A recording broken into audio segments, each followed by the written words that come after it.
Hello प्यारे बच्चों, आज मैं आपको स्टैटिक्स में समांतर माध्य इसको हम इंग्लिश में कहते हैं मीन। तो पहले मैं आपको इसके फार्मूले बिल्कुल साधारण सिंपल सरल तरीके से एक्सप्लेन कर रही हूँ। जो आपकी साधारण श्रेणी होती है उसका फार्मूला आपका होता है x bar is equal to sigma x upon n. ठीक है, इसके बाद आपका आता है लघु रीति, इसको हम कहते हैं शॉर्टकट मेथड। इसका फार्मूला आपका हो जाता है एक्स बार जो है ये आपका समांतर माध्य का प्रतीक है, A plus sigma D x upon N. अब आप कहेंगे कि ए इसमें क्या है। ए जो आपके पास ज्ञात करने के लिए जो क्वेश्चन दिया होगा उसमें आपकी एक्स दिया होगा, उसकी फ्रीक्वेंसी यानी आवृत्ति दी होगी, तो उसमें जो हमारा वर्गांतर होगा उसको जैसे आपका है 0 से 10, 10 से 20, 20 से 30, 30 से आपका 40, 40 से 50। ठीक है, तो इसका जो आपका इसको हम क्या कहते हैं वर्गांतर यानी क्लास इंटरवल। ठीक है, हिंदी में आपका हो जाता है वर्गांतर, इंग्लिश में आपका शॉर्ट फॉर्म में इसको लिख देते हैं क्लास इंटरवल वर्गांतर। इसका हम क्या करेंगे, इसकी ये है आपकी लोअर लिमिट और ये है L2 आपकी अपर लिमिट, L1 और L2, L1 प्लस L2 इसको हम जोड़ देते हैं और 2 से डिवाइड कर देते हैं। तो लोअर लिमिट थी आपकी 0 और अपर लिमिट थी 10। जब हमने आपको इसको 2 से डिवाइड किया तो आपका x क्या ज्ञात हुआ है 5, तो ये x आपका कितना आ गया 5। इसी प्रकार से ये आप क्या सेकेंड में कितना आ गया 15, थर्ड में आप क्या आ गया 25, ये आ गया 35, ये आपका आ गया 45। ठीक, जब आप फार्मूले में एज्यूम्ड मीन इसमें से ही आप x में से किसी भी, कोई इसका हार्ड एंड फास्ट रूल नहीं है कि आप इसमें से किसको एज्यूम्ड मीन मानते हैं, यानी कल्पित माध्य। हिंदी में कहते हैं कल्पित माध्य और इंग्लिश में कहते हैं आपका एज्यूम्ड मीन। तो वो आप 5 को भी मान सकते हैं, 15 को भी मान सकते हैं, 25 को भी मान सकते हैं, 35 को भी, किसी को भी मान सकते हैं। लेकिन इसमें जब आप क्या करेंगे कॉलम बनाएंगे तो आपको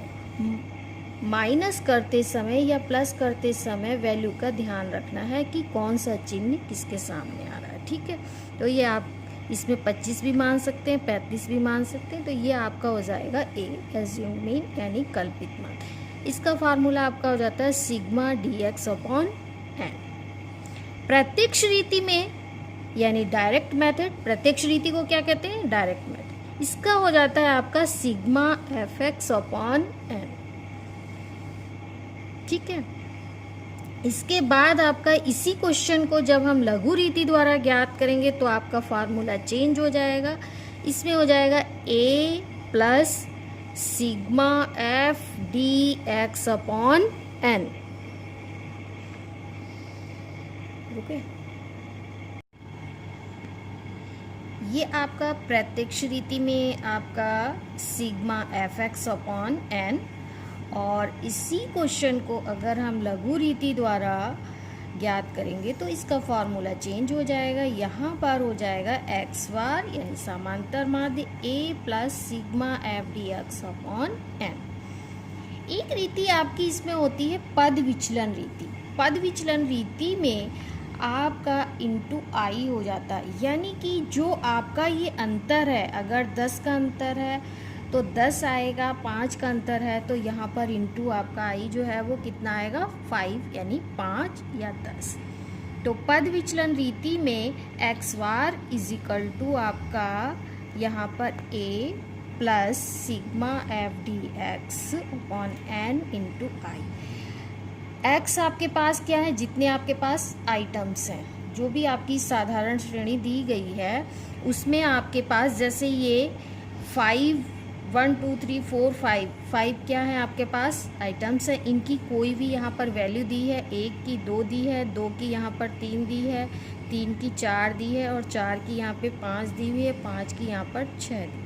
तो ये आपके पास आइटम्स दिए हुए हैं और आपसे कहा जाता है कि समांतर माध्य ज्ञात कीजिए। तो जब आपके पास ये क्या है, ये x है, ये आपका क्या हो गया, x हो गया, और n आपका क्या है, जो टोटल आइटम्स, जो नंबर ऑफ टोटल्स आइटम्स है वो आपके क्या हो गए।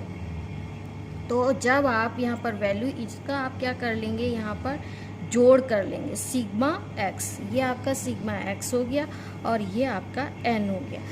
तो ये आपका क्वेश्चन यहाँ पे सॉल्व हो गया। साधारण श्रेणी, बिल्कुल सिंपल श्रेणी में आपके पास जो भी x दिए हुए हैं, चाहे 5 है चाहे 10 है, उसका आप जोड़ कर लेंगे और उसके बाद जितने भी आइटम्स हैं 5 या 10 6 उससे आप डिवाइड कर देंगे।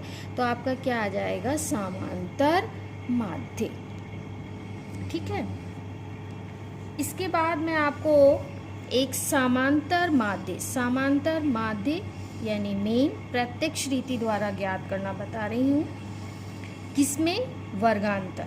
0 से 10 है, 10 से 20 है, 20 से 30 है, 30 से 40 है और 40 से 50 है। और इसकी आवृत्ति आपके पास क्या है, इस ग्रुप की 2 है, 3 है, 5 है, 6 है, 4 है। यानी कोई भी आइटम्स आप, इसमें कोई भी हार्ड एंड फास्ट रूल नहीं है। तो यहाँ पर इसका जो टोटल होगा, फ्रीक्वेंसी यानी आवृत्ति का जो योग होता है वो आपका क्या हो जाता है, n हो जाता है। x आपके पास क्या होगा, जो आपका वर्गांतर था, जो आपकी ये अभी इससे पहले मैंने आपको बताया था कि ये आपका L1 है और ये आपका L2 है। तो ये हमने क्या ज्ञात कर लिया, x ज्ञात कर लिया। ठीक। प्रत्यक्ष रीति में क्या फार्मूला आता है आपका, ये x हो गया आपके पास। अब f आपके पास ये दी हुई है, इसकी मल्टीप्लाई किससे कर देंगे, x से कर देंगे। जब आप 2 की 5 से मल्टीप्लाई करेंगे तो यहाँ पे 10 हो गया, 3 की आप 15 से करेंगे तो 45 हो गया। ऐसे ही 125, 110 आपका 210 हो गया, 180 हो गया। इसको आप क्या कर लेंगे, यहाँ पर जोड़ लेंगे, f इंटू x जो आपने किया है, इसका आपने क्या कर लिया है, सिग्मा fx, इसका आपने टोटल कर लिया। ठीक। अब आपका टोटल कितना आया है, 570। ठीक। अब आप 570, प्रत्यक्ष रीति का फार्मूला क्या है, x bar is equal to sigma fx upon n। n की वैल्यू आपके पास कितनी थी, n की वैल्यू आपके पास कितनी है, 20 है, और सिग्मा fx की वैल्यू कितनी हो गई आपकी, 570। ठीक। जब आप 570 को डिवाइड करेंगे तो आपका कितना आ जाएगा, 28.50। ये आपका x बार यानी समांतर माध्य हो गया है, 28.50। ठीक है। चाहे आप इसको लघु रीति द्वारा ज्ञात करें, ये हमने यहाँ पर इसको डिवाइड भाग दिया था, तो आप चाहे इसी क्वेश्चन को लघु रीति द्वारा ज्ञात करें या प्रत्यक्ष रीति द्वारा, हमने ये प्रत्यक्ष रीति द्वारा आपको क्लियर कर दिया है, आंसर आपका सेम आएगा।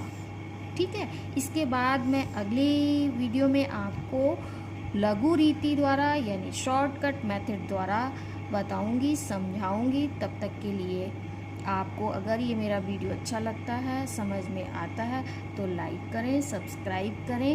Okay, thanks.